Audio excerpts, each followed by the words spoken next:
It's now my pleasure to introduce Dr. Ernest von Freyberg. He is the president of the Institute for Works of Religion at the Holy See and is going to share Vatican Bank perspectives on impact investing. Dr. Freyberg. Right. Thank you very much. Your Eminences, Chairwoman Caroline, thank you very much for having me here today. I'll speak about something which I didn't intend to speak about. In a prior version of the invitation, and that was the last one I really cared for, looked about, prepared myself, it was an outlook on Catholic investing. To my surprise, rereading it on the internet, I found out that I'm speaking about the Vatican Bank perspective, but I'm very happy to do both today. And just one comment, we are not the Vatican Bank, we're the Institute for the Works of Religion, and we are in intense discussions with banking regulators around the world, whether we are a bank or not, so please consider us an institute.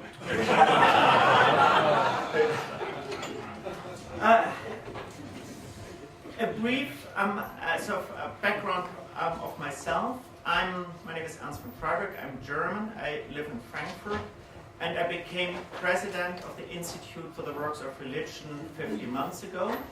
That is usually sort of a rather part-time job and has become a rather full-time job over the last 50 months. And that is all due to the great reform work which Pope Francis is now conducting at the Holy See, of which we are a small part, and a very grateful part for being in there.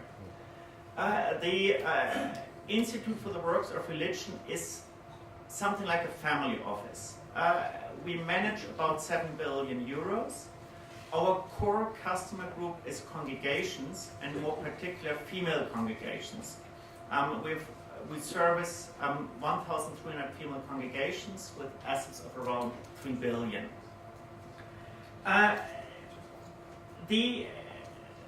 I have along the background both in banking. I started and managed an investment banking business for 20 years, but also in an area which is relatively close to impact investing. I'm the treasurer of the German Association of the Order of Malta. We have revenues of around $1 billion, which means we spend every year $1 billion on anything from hospitals to schools to Wheels on Meals to on refugee camps, the whole area which you may find in the Catholic world.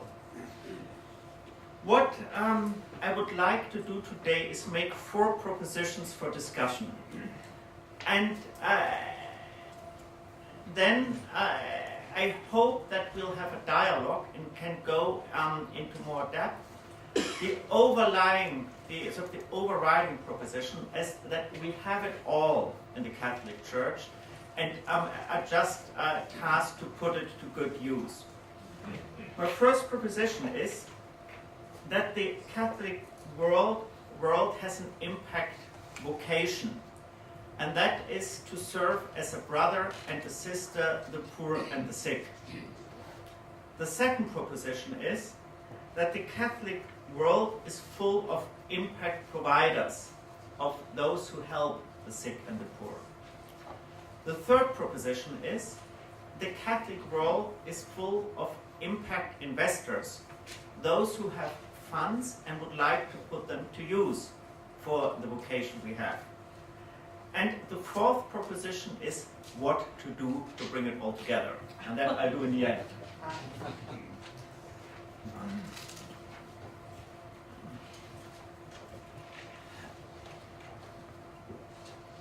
Our great strength in the Catholic Church is that we have a clear impact vocation. The world is full of good things one could do and one should fix and make better.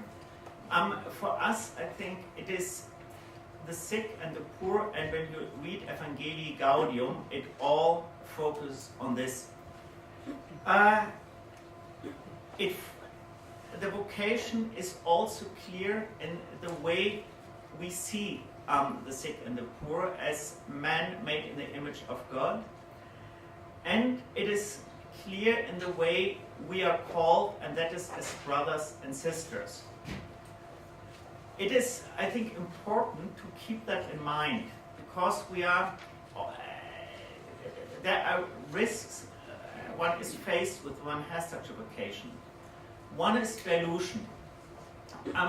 At the Institute, we have, for instance, every day a proposal to finance something good. And that can go from clean water to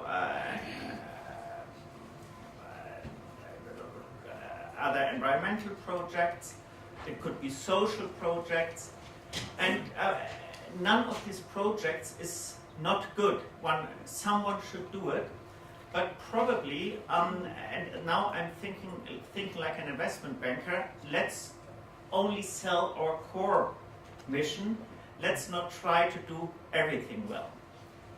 The second, and that's really a limit of doing such a vocation, is that there are also things where we must be careful when we move into a world with investors not to lose our mission out there. Investors have rightfully expectations, not only financial in the case of impact investing, but of yield. Not only yield, but also what social impacts they want you to achieve. That may well be social impacts which collide with our vision of man as a man made in the image of God. And again, the temptation is big to be drawn into it, because we are, it's very prestigious to be associated with the Catholic Church, and one needs to be careful in doing so. And I see that at the Order of Malta, wherever we have government funding, we evaluate very carefully whether we are asked to do things which collide with what we are doing, with our image of man, and it happens that we refuse funding from various prestigious governments or international organizations. So, first proposition, we have an impact vocation. It is a great vocation. Let's not dilute it, but use this when we go out and try to raise funding.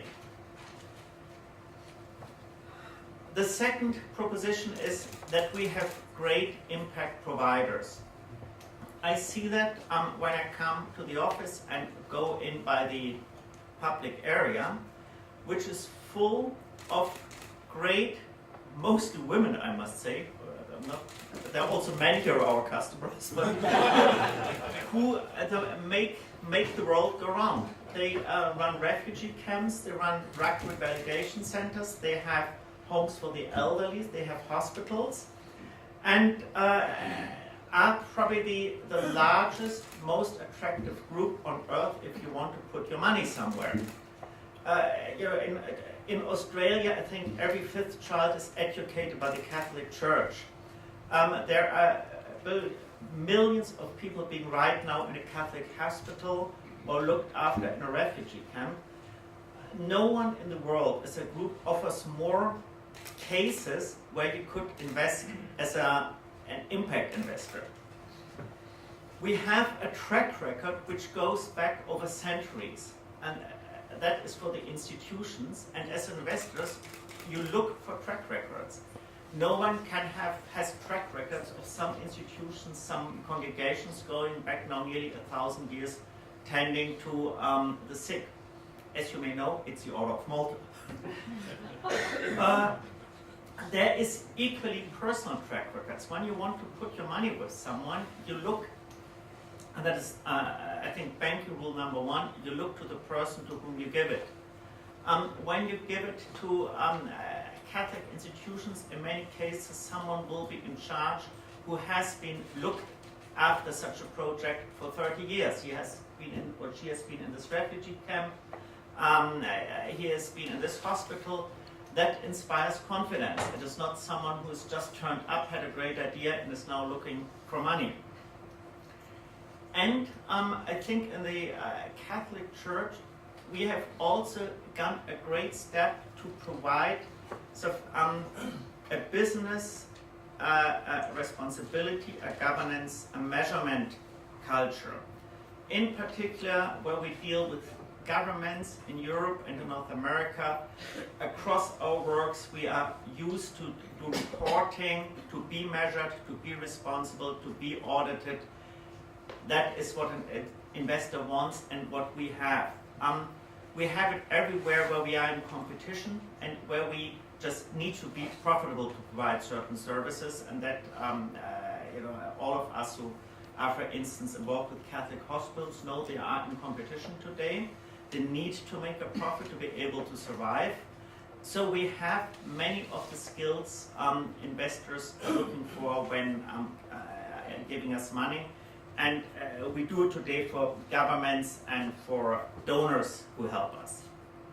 So we have a great impact vocation, we have great impact providers, and we have great impact investors in the Catholic Church. The Catholic Church in Europe and in North America has built up enormous wealth over the 19th and the 20th century. That is partly coming from donations. Quite often it is, at least in Europe, which I know better obviously, it is related to the fact that many of our works were government funded, and that through this government funding, substantial patrimony has been built up. We are in this area also faced with the phenomenon that those who have these funds are quite often shrinking as institutions today and don't have the possibilities to put those funds to work as they used to have it in the past. They cannot run the schools anymore or cannot run the hospitals, and so you see quite a bit of this patrimony also possibly looking for a place where it could work. We equally have around the world a tremendous network of donors. There are probably hundreds of millions of well-to-do Catholics who give every Sunday, who give whenever they are asked to give in times of disasters. And you can't help it once you are educated a Catholic, a tendency you will support Catholic causes in the world.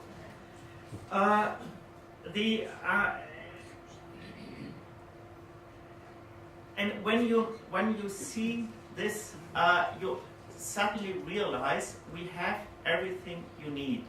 We have the impact vocation, we have the impact providers, and we have a tremendous network or a tremendous source of funding being Catholics and Catholic institutions around the world. This brings me to my last proposition, what to do when you have all this.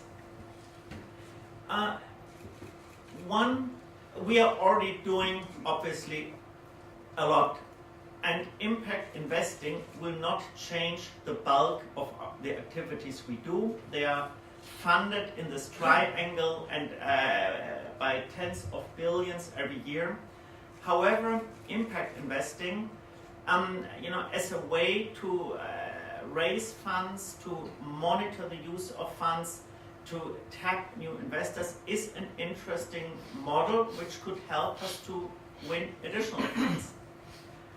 What is needed in this context is an organization which you could call a Catholic investment bank, which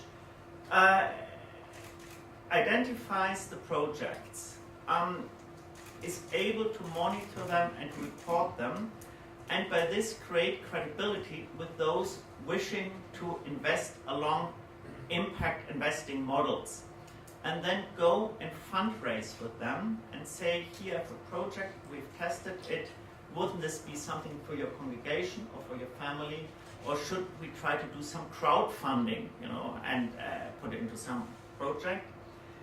And with this proposition 4, I would like to finish my propositions, and you may imagine that the last proposition now also was about the Vatican Bank's perspective. I now look forward to discuss with you. Thank you very much.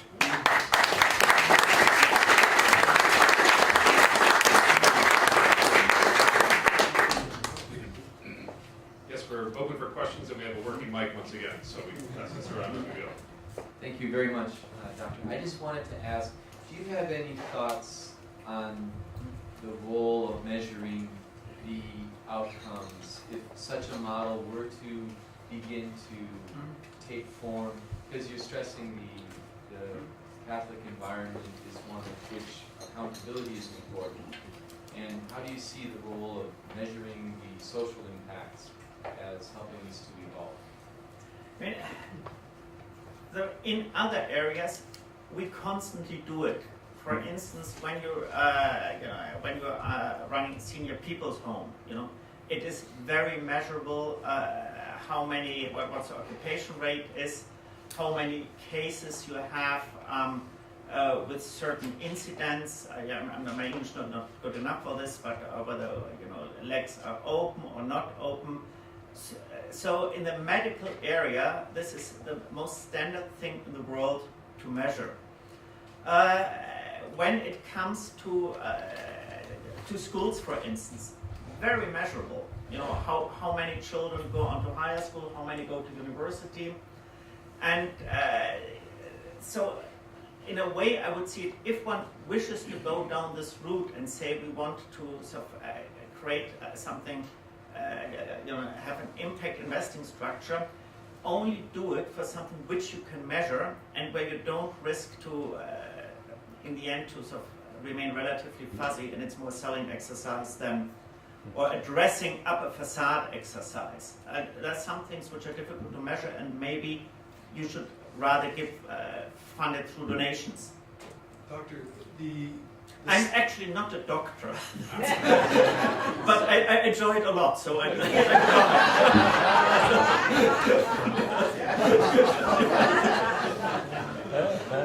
You had mentioned that the Institute has $7 million. Would it take radical changes to use that type of investment to start leveraging other investment for the poor and multiplying that out, given the size of that corpus that you have available? It is the 7 billion are the funds under management. So it's not our money; it's the money of our customers or of the Holy See. I very much consider us a service provider to those who do good, and not as someone who operates itself with the funds. When you work for 1,300 female congregations, another 500 male ones, they have enough good projects. They don't need us to do something different, but the question is rather, could we, for instance, support them going forward by raising additional financing, either from other customers of the Institute or outside the Institute. I'm very careful with trying to get the Holy See into doing something himself.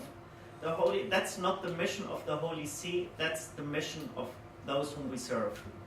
We have another question. I just want to follow up. First of all, thanks very much for your good work that you've done since coming into your present position. And for as little as I know about it, but I've read a good amount of it, we appreciate it. And transparency that's been brought forward. I guess following up a little bit on the previous question, I guess the leverage question is in terms of the services that you do. Sensitive question. I guess in terms of the services you provide to the customers or to the clients, I'm curious about, is there an educational function that's part of that in terms of, is there an educational part of that in terms of the services provided to those congregations that might help them to use their resources as leverage for greater access to partners or to projects? You're spot on with your question. The reform of the Institute has been done in 2 phases. We are at the end of phase 1 now, and the phase 1 was about know your customer, compliance, transparency, communication.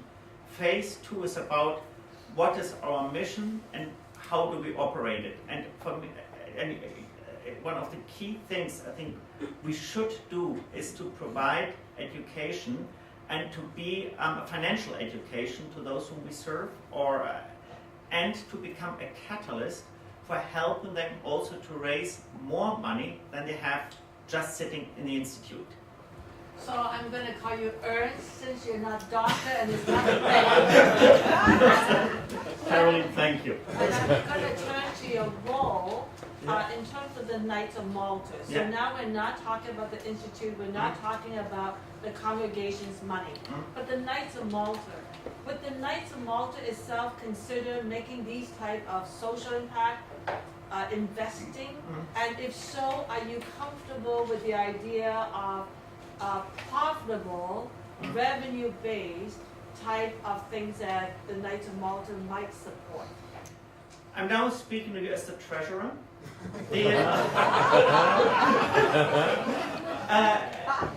I would consider ourselves sort of an impact provider. So we are out for money. We don't have enough to start with.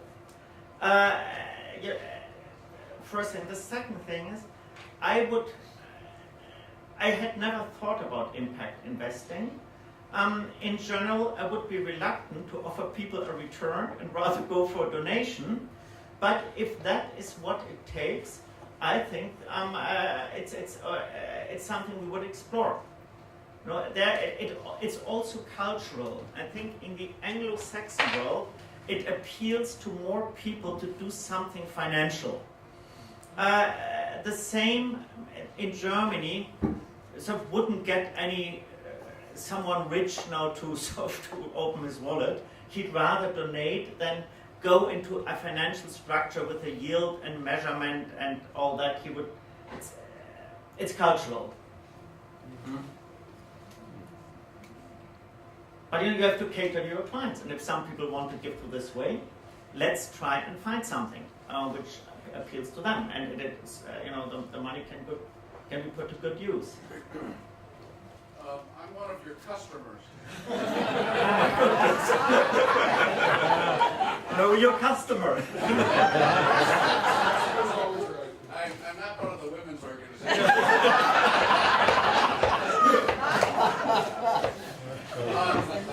I go to the IOR's kind of customer updates that they have on occasion. And the bulk of the time that is spent in those is speaking about markets and investment returns, because the IOR does provide investment vehicles for religious congregations to invest in. So I was a little bit perplexed by this. Would seem to me to be the perfect vehicle to be of service to your customers, to provide an impact investing segment to that portfolio. Would you agree? I fully agree with you. And speaking of the experience that we have many customers, while having a patrimony with us, don't have any more the works, which were once supported by this patrimony, and it would be a logic thing for us to do, to use such a conference and to present at any conference 3 projects or 3 impact investment bonds for reflection by our customers. Thank you very much. Please join me in thanking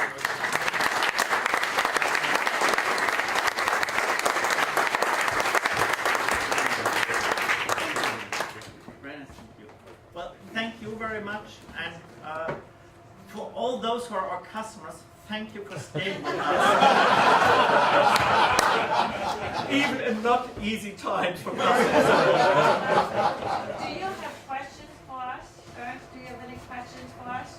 Yeah, I mean, what, for those who do works in the world, what role does funding from impact investors play for you? Do you have practical experience?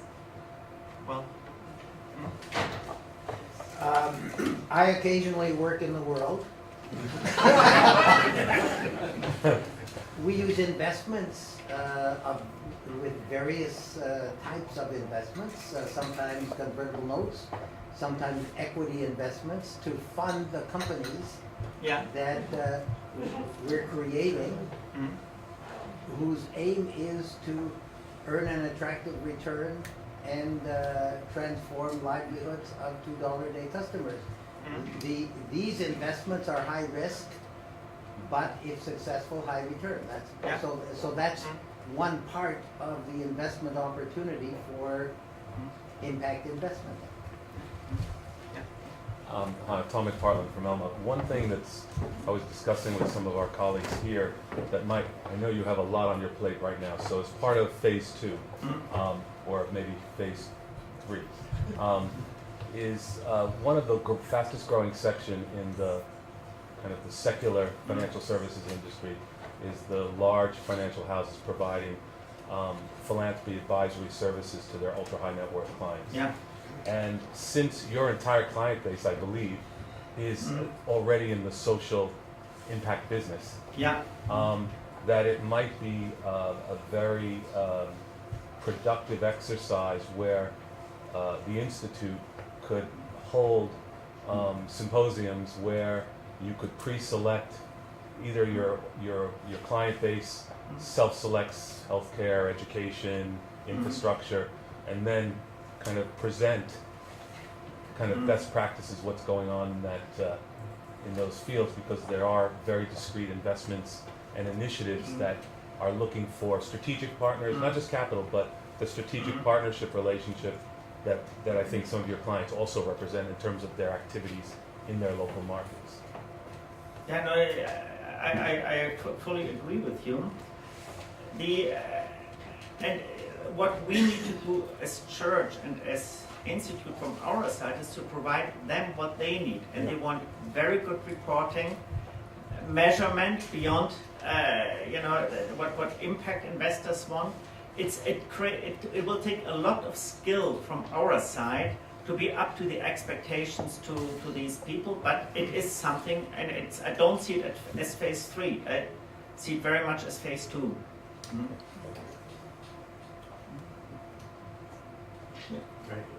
Father Czerny. I'm one of your smallest clients. But I never thought of changing banks. Thank you. Here, here. As I understood what you said, your clients are mainly religious congregations. Did you mean to include dioceses or bishops' conferences, or are they not your clients? They are our clients, but they are already much smaller. It is congregations are around 3 billion, dioceses and church entities are around 800 million. And the clergy is below that. And that's where I am.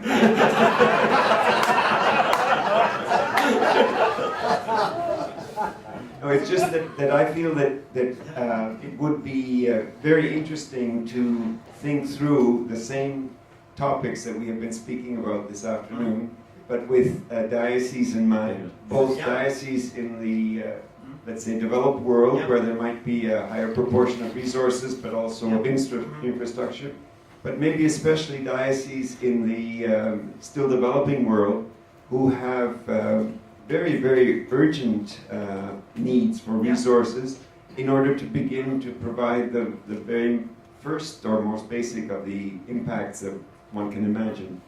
And so I think it would be very helpful if they were kept in mind, because they're probably not clients yet.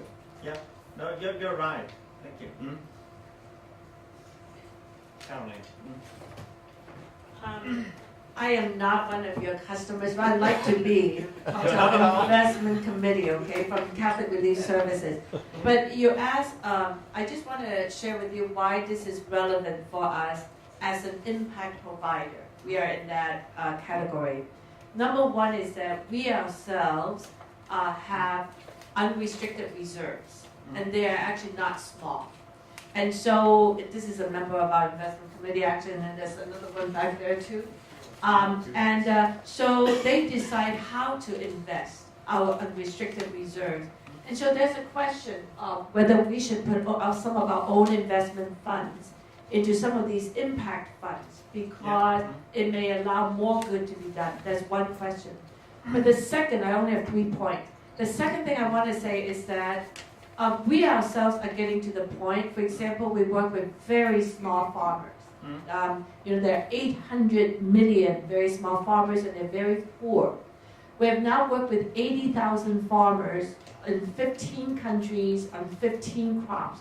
So we have a sense of what it takes to take them from the most vulnerable to how they could be market engaged.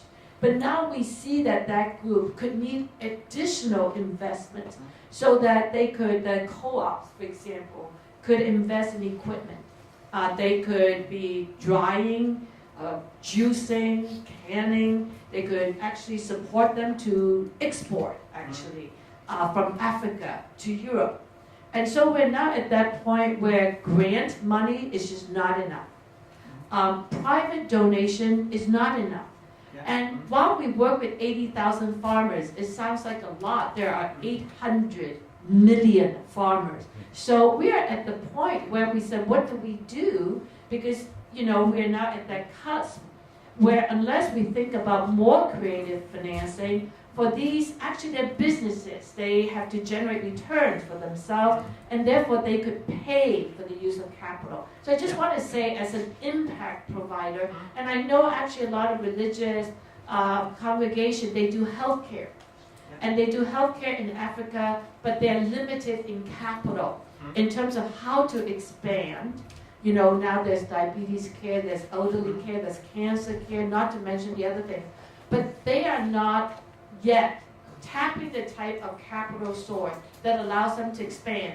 Whereas now there are other groups coming in to do that. So as a provider of services, I actually see sort of where we are now can be caught in sort of yesterday's scale rather than tomorrow's scale. And also because the church tends to work in diocese, so there's a limited scale, and so there are certain things we have to overcome. But I could see that while the world is ready with the emerging markets growing, we could be stuck in yesterday's funding model and therefore cannot grow.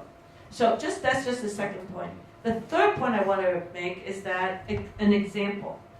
The Bishop of Ethiopia, one of the bishops of Ethiopia, came to our office to visit. We've worked with him for a long time in his diocese. We've done a lot of good work together. And he came to us and he said, I am losing sleep. And why are you losing sleep? He said, because you know what? We're not going to be poor anymore because the Ethiopian government is investing in a road. And this road is going to come by my diocese. And we all know it would change the ecosystem of his diocese. He said, I am not interested in just services for the poor because I think my diocese does not need to be poor, he said. Yeah. He said, I don't want them to be poor, and now they have opportunities not to be poor. And he said, what can you do for me so that my people are not poor? And he said, that's what I'm worried about. He said, well, let me tell you what I've already begun to do. He said, I have some farmland, and I've been growing grapes, and now I have bottled 8,000 bottles of wine a year, and I sell it to my brother bishops as altar wine. And he said, but I could go beyond that, but I don't have the capital. And he said, well, eventually I even give my brother bishops a share in this business, all right? But right now he's selling the wine as altar wine, and he's having a great business. And then he said, I'm also having our people grow strawberries, and they are organically certified. They could go to Europe. But he said, but I don't know how to go from here. Well, what could you do for me? Because I am not interested in services for the poor, because I don't see us needing to be poor. So Ernst, I just want to say, we said, okay, let's rethink for you how you could have your people participate in economic growth. Which is one of the issues that the Pope raised, is that there's economic growth, but it doesn't necessarily trickle down. And now there's actually some church leaders who would say, the opportunity has come. How will the church help my people participate in this growth? So I think that those are some of the reasons why we are convening this. No, Karen, just to comment on your first point, are we missing the train by being stuck in our old funding model? I think there is a fantastic tradition of the Catholic Church always being at the cutting edge of inventing new things, how to go about the world and its business. And the first great model we all know about were the Benedictines, who set out to turn a barbarian continent, Europe, into a civilized society, later followed by the Cistercians. And when you go around Italy, and you see something beautiful, probably a Cistercian or Benedictine first came, cultivated the land, introduced new technology, probably had some sort of financial scheme behind it, and that goes through to the 20th century. You know, for those who come from America, there is the Knights of Columbus, you know, the biggest Catholic insurance company in the world. Yes, And we know. when you come from Spain, you know Mondragon, which is one of the great industrial groups in Spain, started by priests who wanted to create employment for their people. So I think there is no excuse not exploring opportunities, even if they turn out differently than what originally thought. Being stuck in the past is no answer. Thank you.